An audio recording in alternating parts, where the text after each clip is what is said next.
Didn't anticipate that introduction.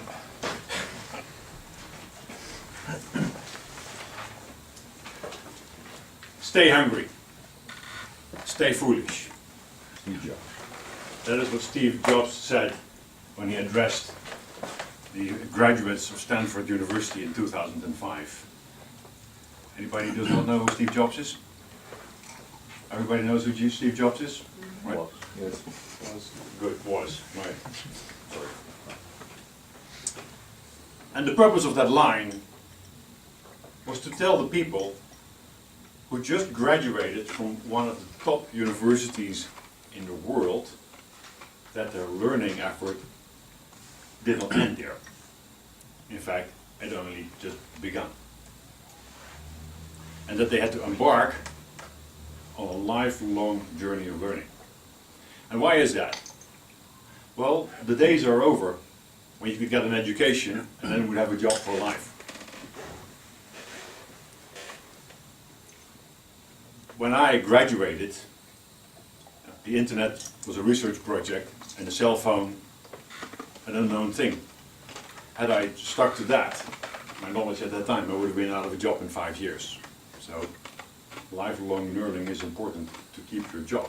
In fact, statistics say that of the top 500 companies in the world, the Fortune 500, 30% of them will no longer exist in 10 years. In 20 years, 50% or more will no longer exist.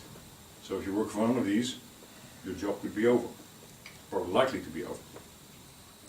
You have to learn continuously to keep working. And that's your job. Learning also gives you respect. Remember when you were a small child and you learned how to tie your shoelaces and you went to your parents. Look, Daddy, look, Mommy, what I can do now. Remember how proud they were of you? And remember how proud you were of your high school diploma? And even at this day, when you learn something, you earn the respect of your parents, of your spouse, and if you have them, your children. And that's not all. Fortunately, Jonathan anticipated on the next part of my speech because there's more that you can aspire to. Are you truly the one that you can be? Our deepest fear may not be that we're inadequate. Maybe our deepest fear is that we have capabilities way beyond our own imagination. And that's a very tough challenge. And to do that challenge, to address the challenge, we need to learn. We need to embark on a lifelong learning journey. Now, what does learning look like? What does it take? Well, it takes examples, it takes attitude, and it takes support. An example. When my father graduated as a mechanical engineer, and he had a job like that in a factory, but soon his work evolved. And by the time he became 40, he decided he wanted to do some more writing. And he thought it was necessary to learn to touch type. That's the fastest way of writing. You know, one of these clunky typewriter machines, ding-a-ding-a-ding. So how did he do that? He went to a typewriter course. Most of the other people in the course were secretaries, they were half his age. So some people thought he was crazy.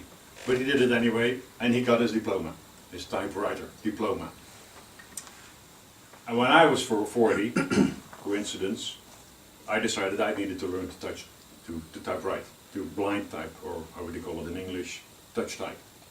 And it has served me ever since. It has been a very good thing for me. So, that's my example, one of my examples. Now for attitude. Who has ever bought something from IKEA? Right? So, what was it? What did you buy? Everything. A lot of things. A large thing. Kitchen. Kitchen? Wow, kitchen. Billy. Okay. So you come home with this. You come home with this stuff, right? You unpack it, and you have your box of nuts and bolts, nuts and butts, right? And you start assembling it, and halfway through the assembly, what happens? Maybe the other way around. It's not supposed to work like this, right? So there's two attitudes that you can have right there.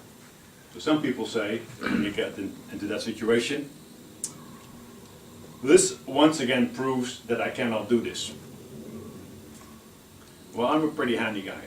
I get into that same situation. And when I got into that same situation, I say to myself, hey, I've learned something new about assembling IKEA stuff. And this reminds me of the answer that Thomas Edison gave. Thomas Edison invented the light bulb. It took a long time.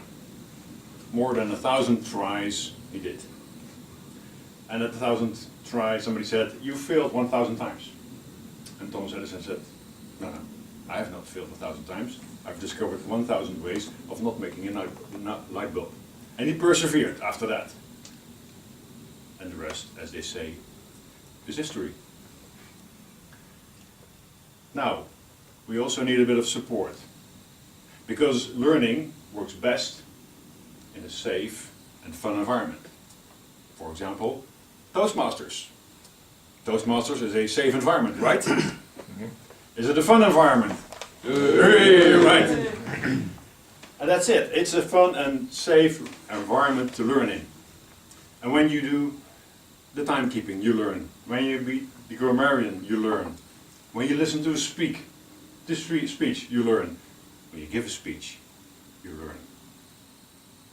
And now I call upon you to go further than this, because it's not just about your own lifelong learning. Beyond that, you should work on the lifelong learning of others. You should help others, enable others to learn for the rest of their life. And again, our Toastmasters Club is a great example. Because if we evaluate, we learn something, but we also help the other to learn. When we're the Toastmaster of the evening, we create a safe and fun environment for this learning to happen in. And when we're a club officer, we do the same thing. We create a fun and learning environment to support lifelong learning. Stay hungry, never stop learning.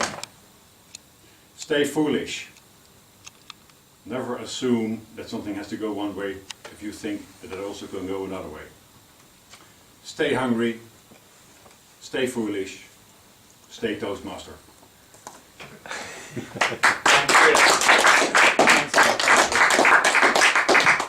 Surely we have